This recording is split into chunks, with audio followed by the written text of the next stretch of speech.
Party সদস্যরা তো এখন বেতন নিচ্ছেন না, এখন চলছেন কিভাবে? ধরেন আপনাদের আহ্বায়ক জনাব নাহিদ ইসলাম কি করে এখন দিন গুজরান করছেন?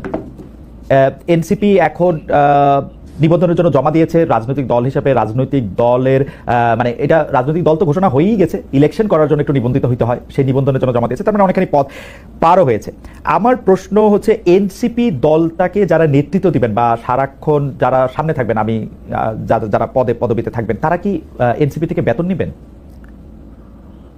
ওকে, এক নম্বর বিষয় হচ্ছে যে সারাক্ষণ যারা পদে থাকবেন এই বিষয়টা হবে না, কারণ আমাদের যে গঠনতন্ত্রটা আমরা জমা দিয়েছি, আপনি যদি গঠনতন্ত্রটা নিশ্চয়ই আপনি দেখার সুযোগ হয়েছে, সেখানে আমরা কোন রাজনৈতিক দল বাংলাদেশে যেখানে আমাদের সভাপতি, সেক্রেটারি সহ আমাদের সংগঠনের প্রত্যেকটি পদ সেটি হচ্ছে রোটেট করা হবে যোগ্যতার ভিত্তিতে এবং একটা টাইম ফ্রেম বেঁধে দেওয়া হয়েছে। আমি দেখেছি খুবই ভালো করেছেন, এটা 3 বছর। আমার প্রশ্ন হচ্ছে, প্রথম দিকে যে 5 জন নেতৃত্ব দিবেন বা 10 জন নেতৃত্ব দিবেন, তারা কি দল থেকে বেতন নেবেন কিনা 3 বছর থাকলেও? ওকে, ফাইন। তো সেটা নিয়ে আমাদের নিজেদের মধ্যে কথা হয়েছে, কারণ আপনি জানবেন যে আমাদের দেশের দীর্ঘদিনের যে রাজনৈতিক যে সংস্কৃতি রয়েছে, সেই সংস্কৃতিতে দেখা যায় যে আমাদের দেশের রাজনীতিবিদদের অর্থনৈতিক স্বচ্ছতা নিয়ে সবসময় প্রশ্ন থাকে, এবং রাজনীতিবিদদের বেশিরভাগ ক্ষেত্রে রাজনীতিবিদদের অর্থনৈতিক স্বচ্ছতা থাকে না, এবং সেটা সম্ভব হয় না। দেখেন আমাদের দেশে যে রাজনৈতিক কালচার, একটা রাজনীতিবিদ সারাদিন সময় দিয়ে সে নিজে আবার নতুন কিছু করবে এবং সেখান থেকে তার জীবন সংস্থান হবে, সেটা অলমোস্ট নেক্সট ইম্পসিবল। তো সেই জায়গা থেকে সেটা সম্ভব না। আমাদের দেশে দেখা যায় অনেক রাজনীতিবিদ একই সাথে নাকি আমরা অতীতে দেখেছি, সে হচ্ছে মৎস্য চাষ করে গরুর ফার্মও দেয়, তারপর হচ্ছে তার আইটি ফার্মও থাকে। মানে এটা কিন্তু আমরা দেখেছি, আমরা একদম আমাদের খুব নিকট অতীতে এই ধরনের আমাদের ঘটনা হয়েছে, এবং আমরা দেখেছি সারা বছর ধরে রাজনীতি করে কিন্তু বছর শেষে দেখা যায় ট্যাক্স ফাইলে 1000 কোটি টাকার মৎস্য জায়গা থেকে ইনকাম হচ্ছে। তো এই যে আমরা এক ধরনের দ্বিচারিতার একটা সংস্কৃতি, রাজনৈতিক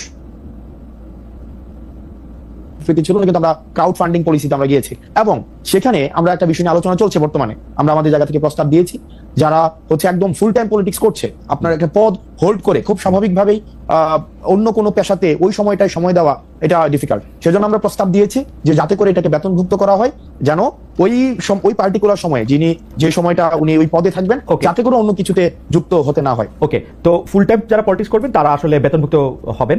এটি আমরা কমিউনিস্ট পার্টিতে এর আগে দেখেছি, যে তারা ফুল টাইমার হলে তারা এরকম বেতন পাবেন। তো সেই ফুল টাইম আমরা প্রস্তাব যারা শুধু নেতৃত্ব দিবেন তারাই পাবেন, নাকি যারা কর্মী তারাও পাবেন? এটা কিভাবে ঠিক করেন? আপনারা প্রস্তাবটা কি দিয়েছেন?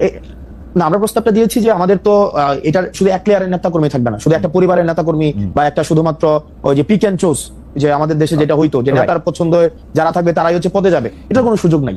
যোগ্যতার ভিত্তিতে কাউন্সিল হবে, কাউন্সিলের মধ্য দিয়ে আমাদের হচ্ছে একটা এক্সিকিউটিভ বডি থাকবে, একটা পলিটিক্যাল কাউন্সিল থাকবে, এবং হচ্ছে এক্সিকিউটিভ বডিটা হচ্ছে প্রেসিডেন্ট এবং সেক্রেটারি নিজের মতো করে কর্মসূচি বাস্তবায়নের জন্য যে এক্সিকিউটিভ। তাহলে আমরা দেখলাম যে সভাপতি, সাধারণ সম্পাদক বা কেন্দ্রীয় কমিটিতে বা যতখানি আপনারা ঠিক মনে করেন ততজন লোক আসলে এখান থেকে আপনারা বেতন নেবেন, ক্রাউড ফান্ডিং এর মাধ্যমে হোক বা দলের অন্যান্য আয় থেকে হোক, এটা স্বচ্ছভাবে এটা হবে। এটা আমরা প্রপোজ করেছি এবং এটা আমরা দেখেন আমরা শুরু থেকে একদম এই দল গঠনের শুরু থেকে বা তারও আগে থেকে শুরু থেকেই শুধুমাত্র আমাদের দলের মধ্য থেকে না, আপনি যদি আমরা সবাই চেয়েছি। মাঝে মাঝে আপনি কিছুদিন আগে একটা জিনিস বলছিলেন যে আমাদের অর্থনৈতিক স্বচ্ছতা নিয়ে যেভাবে প্রশ্ন করা হয় অন্যদেরকে করা হয় না, আমাদেরকে নিয়ে প্রশ্ন করা হবে, এটা খুব স্বাভাবিক, কারণ আমরা কিন্তু সেটা ঠিক আছে আমরা এখন সেই জায়গা থেকে হচ্ছে আমরা এটা নিশ্চিত করতে যাচ্ছি। ওকে, থ্যাংক ইউ। তাহলে ব্যাপারটা দাঁড়াইলো হচ্ছে যে আপনারা সেটা ঠিক করবেন, প্রপোজ করেছেন, অনেক ধন্যবাদ। একটা নতুন বিষয় নিশ্চয়ই এখন, কারণ কয়েকদিন আগে আমি আরেকটি বড় দলের বিএনপির ভারপ্রাপ্ত প্রধান বা বিএনপি চেয়ারপারসনরা দল থেকে বেতন নেন কিনা সেই প্রশ্নেরও করেছিলাম। বিএনপি নেতৃবৃন্দ একরকম জবাব দিয়েছেন যে তাদের আসলে অন্য আয়ের উৎস রয়েছে, বেতনের কথা তারা বলেন না। আমি কমিউনিস্ট পার্টি ছাড়া আর কারোর কথা শুনি নাই। আমার এখনকার প্রশ্ন হচ্ছে যে পার্টি সদস্যরা তো এখন বেতন নিচ্ছেন না, এখন চলছেন কিভাবে? ধরেন আপনাদের আহ্বায়ক জনাব নাহিদ ইসলাম কি করে এখন দিন গুজরান করছেন? ওকে, ফাইন। আমাদের পার্টি সদস্য সবাই, মানে বিষয়টা এমন না যে এখানে বেকার, সবাই বেকার, বিষয়টা এমন না। আমার নিজস্ব কর্মসংস্থান রয়েছে, আমাদের পার্টির হচ্ছে অলমোস্ট সবারই কর্মসংস্থান। যাদের নেই সেই জায়গা থেকে আমরা হচ্ছে পার্টিতে আমরা ব্যক্তিগত জায়গা থেকে আমরা ডোনেট করি। যেমন আমাদের পার্টির সদস্যদের ইনিশিয়াল 5000 টাকা করে হচ্ছে আমরা সদস্য ফর্মের ইয়া ছিল, মানে পার্টিতে যারা মেম্বার ছিল, তারপরে মান্থলি বেসিসে হচ্ছে আমরা সেখানে ডোনেট করি। না, সেটা তো দলের জন্য, দলের যারা মানে ছিল দলের, এটা তো দলের জন্য আপনারা ডোনেট করতেছেন, দলের নেতার জন্য কি? না, দলের নেতার জন্য আমরা ডোনেট করছি না। সেই জায়গা থেকে যেমন আমার জায়গাটা, মানে আমার জায়গাটা হচ্ছে যেমন আমি আমার অর্থনৈতিক বিষয় নিয়ে আপনার সাথে না সেটা ঠিক আছে, আমি আপনার কথা জানতে চাইছি না, কারণ আপনার কথা আপনি বহুবার আপনি প্রশ্নের সম্মুখীন হয়েছেন, আপনার কোচিং সেন্টারের কথা শুনেছি, আপনার অনেক কিছু শুনেছি যে পার্টিতে আপনি ছাড়াও আরো অনেক নেতা নেত্রী রয়েছেন, দলের আহ্বায়কের কথা আমার অসংখ্য কলিগস রয়েছে। দেখেন আমাদের অসংখ্য কলিগস রয়েছে যারা নিজ নিজ জায়গায় প্রতিষ্ঠিত। আপনি তাসনিম জারাকে দেখবেন, তারপরে হচ্ছে খালিদ সাইফুল্লাহ ভাই আছে, এতেশাম ভাই আছে, তাসনুবা জাবিনা পা আছে, ডাক্তার। দেখেন আমি প্রফেশনালি যদি আলাদা করি, এই পার্টিতে হচ্ছে ডাক্তার রয়েছে, আমার কোনো আপত্তি নাই, কিন্তু যাদের নাই, যারা চাকরি করেন না, চাকরির জন্য আন্দোলন করতেছিলেন, এখন আইসা মানে জাতির প্রয়োজনে, সময়ের প্রয়োজনে যারা নেতৃত্ব দিচ্ছেন একটি দলকে বা অন্য দায়িত্ব পালন করছেন, তারা কি করছেন সেটি আমি জানতে চাইছি। তাদেরকে দল থেকে সাহায্য করা হচ্ছে কিনা বা টাকা দেওয়া হচ্ছে। একটা জিনিস দেখেন, সাংগঠনিক খরচের দায় দল নেয়। একটা রাজনীতিবিদ সাংগঠনিক যে খরচটা করবে সেটা তো আপনার দল থেকে সেটা ব্যয়ভার বহন করা হয়। আমি কোথাও জায়গায় সফরে গেলাম, কোন একটা মিটিং অ্যারেঞ্জ করলাম, কোন একটা কর্মসূচি বাস্তবায়ন করলাম, এটা আমার দল দিবে। সেটা একার হোক, সে কিছু করুক আর না করে, এটা কিন্তু দল দিচ্ছে। এখন তার ব্যক্তি পরিসরের খরচ সেটা সে কিভাবে সংস্থান করে, সেটা তার বাবা দিচ্ছে নাকি সে নিজে করছে, বা তার পারিবারিক সেই ধরনের সংস্থান রয়েছে কিনা, সেটা ব্যক্তি জানবেন। আমার মনে হয় যে আপনাদের দলের যে আহ্বায়ক আছেন, যে সদস্য সচিব আছেন, তারা কি করে আসলে মানে তারা তো দুইজনই তারা প্রায় চাকরি শুরু করেন নাই, ছাত্র ছিলেন, তেমন ব্যবসার সাথে যুক্ত ছিলেন না, আমরা জানি। তারা কি করছেন, এটি যদি সামনে আসতো আমাদের তরুণরা এক ধরনের সেটা নিয়ে ভিন্ন, সেটা নিয়ে কথা হতে পারে, কিন্তু আমাদের সাংগঠনিক যে খরচ, আমাদের সাংগঠনিক খরচের কথা আমি জানতে চাইছি। আমি জানতে চাইছি যে রাজনীতি করার ক্ষেত্রে নতুন রাজনৈতিক দলের নেতৃবৃন্দ আসলে কিভাবে, কার বাসার বাজার কিভাবে হয়, কার বাসার বাজার কিভাবে হয়। ওনারা তো একদম যে ওনারা সিঙ্গেল সবকিছু ডিল করে বিষয়টা এমন, ওনাদের ফ্যামিলি সদস্য রয়েছে, ওনাদের পরিবারের সদস্য রয়েছে, নিশ্চয়ই সেটা ওনারা ভালো বলতে পারবেন। আচ্ছা ঠিক আছে, আপনাদের পার্টিতে পূর্ণাঙ্গ কমিটি বলতে আমরা যেটা বুঝি, সভাপতি, সাধারণ সম্পাদক, যার কথা বলেছেন, সেটি কবে আসবে? আপনারা কি এই জায়গাগুলি ফাঁকা রাখছেন উপদেষ্টা মাহফুজ এবং উপদেষ্টা আসিফ ফিরে যেন আসলে সেটি হয়, সেটির জন্য? না এখনো কেন আহ্বায়ক? না, আপনি উপদেষ্টা মাহফুজ, উপদেষ্টা হচ্ছে আসিফ, ওনারা যে আমাদের পার্টিতে আসবে বা আদৌ রাজনীতি করবে কি করবে না, সেই সিদ্ধান্ত ওনাদের। এমনও তো হতে পারে ওনারা অন্য রাজনৈতিক দলে যেতে পারেন, এটা ওনাদের সিদ্ধান্ত, যে ওনাদের মতো করে আসলে এটা হবে। আমরা কি কোনো কাজ, এটা এক ধরনের রং পারসেপশন, এটা সম্পূর্ণ রং পারসেপশন। মানে এবং আমি আপনাকে ওনারা তো আপনাদেরই মানে ভাই, বন্ধু, সহযোদ্ধা, সহনাগরিক। ওনারা কি, আমি জিজ্ঞেস করতে চাই, ওনারা কি এনসিপির প্রতিনিধিত্ব করছে সরকারে? আমার কাছে এনসিপির তো তখন জন্ম হয় নাই যখন তারা সরকারে গেছিলেন।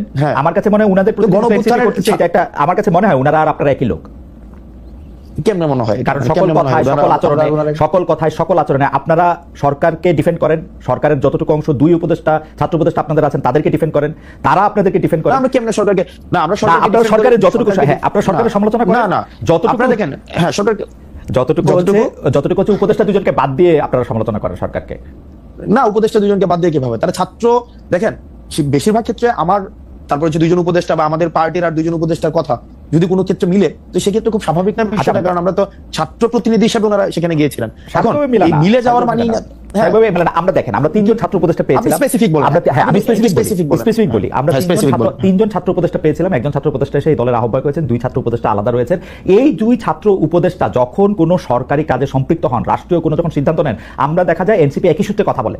যেমন ধরা যাক দক্ষিণ ঢাকা নিয়ে মেয়র কে হবেন, ইশাক হবেন নাকি অন্য কেউ হবেন, সেটাতে উপদেষ্টা আসিফ এবং এনসিপির কথা পুরোপুরি মিলে যায়। স্পেসিফিক যদি আরো উদাহরণ চান, তাহলে আমি এইরকম বলতে পারি যে কোনো একটা জায়গায় গিয়ে দেখেন উপদেষ্টা আসিফ যদি একটা সঠিক পজিশন নেন, একটা রাইট পজিশন নেয় কোন একটা বিষয়, যে কোনো উপদেষ্টা, তো সেক্ষেত্রে এই পজিশনটাকে যদি আমরা এটাকে আবার কিন্তু বিষয়টা হচ্ছে কোন রং পজিশন যদি নেয়, সেটাকে ব্লাইন্ডলি যদি কখনো এটাকে এন্ডোর্স করতাম, তাহলে সেই বিষয়টা হচ্ছে আপনি বলতে পারতেন যে আমরা হচ্ছে ওনারা আমাদের প্রতিনিধিত্ব করছে। এই পর্যন্ত রাইট পজিশন, এই পর্যন্ত দুজন উপদেষ্টা যে কোনো সবগুলি রাইট পজিশন নিয়েছেন। না যে সবগুলো রাইট পজিশন নিয়েছে, মানে আপনি স্পেসিফিক বলেন। না আমি স্পেসিফিক বলবো না, এবার আপনি স্পেসিফিক বলেন আব্দুল্লাহ, আপনি এবার স্পেসিফিক বলেন।